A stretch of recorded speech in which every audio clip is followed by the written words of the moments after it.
Hey guys, DiehlCraft here. I'm back on the sandstone test map, and this will be my first video on Minecraft.net. Now, I'm going to be doing a tutorial for my automatic cow farm and cooker. So, basically the way it works is, after you've got several generations of cows bred up here in your breeding tank, let me get some cow eggs here. Alright, so I've got a bunch of these guys. Then, basically, I just go over here to the lever. Gonna get some wheat. Alright, there's that. Okay, if I hold this in my hand, then the cows are going to become attracted to me. I flip the lever, and they are all going to start running over the fence, and they're going to drop through there. There we go. And I can leave it, so there's just a couple left in there. I let more of them out this time because I don't really need them, but if I go down here, then you can see they've dropped through the lava, and they caught fire, and then they cooked themselves. So here they take just enough damage from the lava that they die from the fire, and then they drop their cooked pork. So pretty easy to do. It's a real simple design. Now over here I have an XOR gate that I used so that I could have two lever inputs. So you could also stand down here and hold up the wheat, and the cow should still, yeah, he can see me up there. And if I flip the lever, then he should try to run off. When there's more of them in there, they push each other off, so it's a bit easier to get them out here. Let's go ahead and get some more cows, and I'll do another demo. Alright. Then I've also got some chests up here, where I can easily stash all the food. Nice staircase, and it looks pretty nice too. You can fit this in pretty much anywhere. It'll look really good. You can use any type of block you want. It doesn't have to be sandstone, obviously. I used a redstone staircase over here to carry the power downward over into the other side of the XOR gate. Now what an XOR gate does, let me explain this a little better. Basically, you've got something like this. You have torches here, and on top of there. Then you just put redstone from here to here. And you're also going to get another two pieces of wire right there, and then you have two inputs right here. So that allows you to have two independently working levers. You put your output over here. Then when you flip this one, you can see wire goes off. Flip this one, goes on, off, on, off. There you go. Pretty simple. So that's how the XOR gate works. Now I use that so that I could make it so that I could stand either on the ground or up there. So let's get down to building one. It's really simple. You don't need many materials at all. You can do this at the start of your game. To get cows into your breeding chamber, what you're going to want to do is use minecart tracks and launch them over the edge. Alright, so there you go. You can see they're pushing each other in there. And I can just close that up. Let's build one. Okay, let me get a space with some room. We'll do it right here. Basically, what you want to do first is build one block up.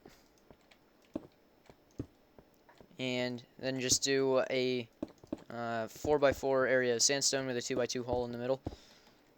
Okay, there you go. And you can break these blocks out if you want to. I think you may actually have to. I'm not sure. You can try that out. I think you do. Okay, torches right there.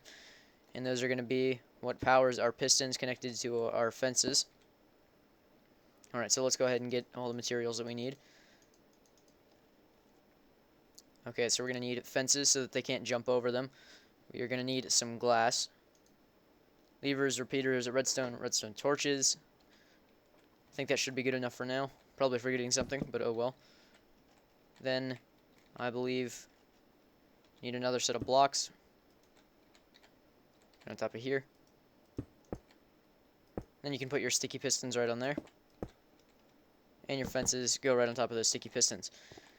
Now, to turn your torches on and off, what you're going to do is use that XOR gate. So, what you want to do is you want to have two repeaters right here, so that you can have two wires going in there simultaneously, so you can just do it like that. Or, if you don't want to use repeaters because they're pretty expensive, you can do something like this.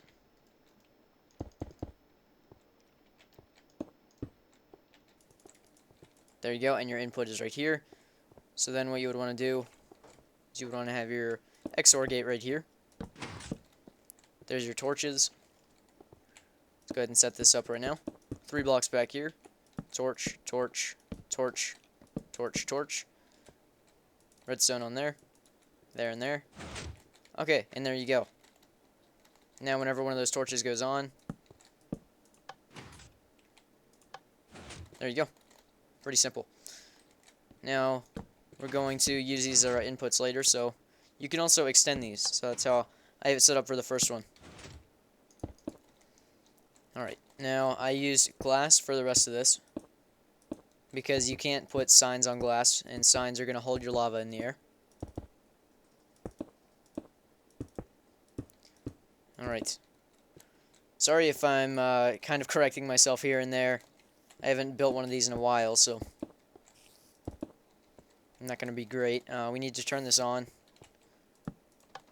Let's see, how high is that going to be? Yeah, that should work right there.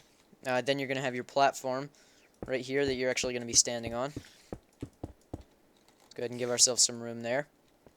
Okay, now you can put the grass down that you actually want the cows to be on. You can use any block here. It doesn't have to be grass. I just think the grass looks a little nicer.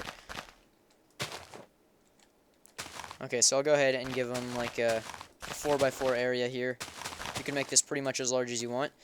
Then what you're going to do is go one block up and encase it in glass.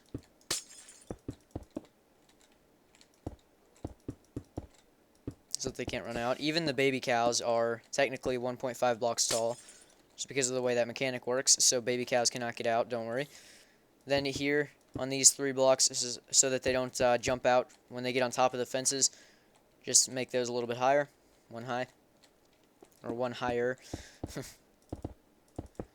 Alright, then build yourself a little shield so that they don't come through and jump over to you. And you can just put like glass like that, and they should be able to walk through there. Let's go ahead and turn this off and make sure. Like I said, they're 1.5 tall, so yeah, they should be able to walk right through there. If not, just raise it up 1 block. We'll do some more testing on it. Okay, so there's that. I had pumpkin lighting in there. You could use torches or whatever. Doesn't really matter. Okay, and then you can use wood stairs to make your staircase down. Then you can also add chests over here if you want to. I'm not going to add that because you can do that on your own. Alright, now for your inputs, the easiest way to do this is to have this input go over to here.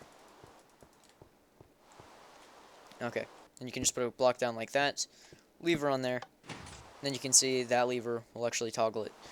Now, for this you want to have a redstone staircase going up, because I think that's the easiest way to do it. You could use a torch pattern, but I think that just makes it a little harder.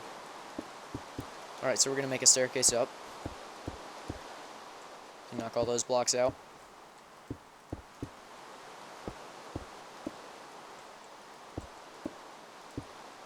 Oh. No. Alright, and I think we're level right there, so we'll bring this over here. Then, let's say I want to have my lever, like, right there. Can get rid of that. My output will be right there. So I line that up perfectly. Now what you're going to do is you're going to take redstone, go down here, and this is longer than 12 blocks, so you will need a repeater. Just put one of those, put that on any delay you want. I don't see why you would want more delay, but it doesn't really matter. Okay, there you go. Now we'll put a lever right here, and this lever will be able to toggle our fence. Okay, so there we go. The reason I built this so high and used 2 sets of torches here is because they need to fall at least 3 blocks into the lava before they will actually like not swim in it. So if they fall 2 blocks into lava, then their AI will make them swim and they'll actually kill themselves in the lava. So you need to have it at least 3 blocks. I think I have 4.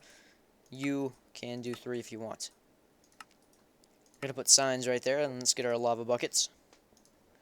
I think we're done with glass. Alright. So just do your lava. You could only use 1 source if you wanted, so if you're in survival and you want to make it a little bit cheaper, which you probably will be if you're eating food, then you can just do it like that. Okay. Now we'll do some wooden stairs to get up it.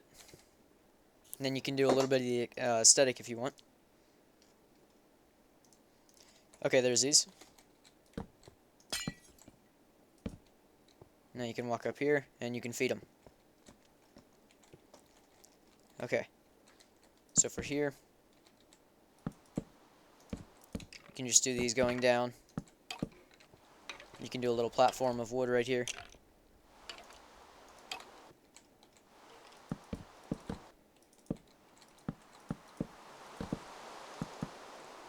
Okay. Now you could make this staircase as simple as you want. I just think this looks a little better. The combination of the wood and the sandstone. Alright, so there you go. You can also put fences there if you want to be a little safer. Okay, and that is essentially it, guys. You are ready to start cooking your meat. So let's go ahead and test it and make sure it's working. Alright, we'll get some cow eggs, because that makes total sense.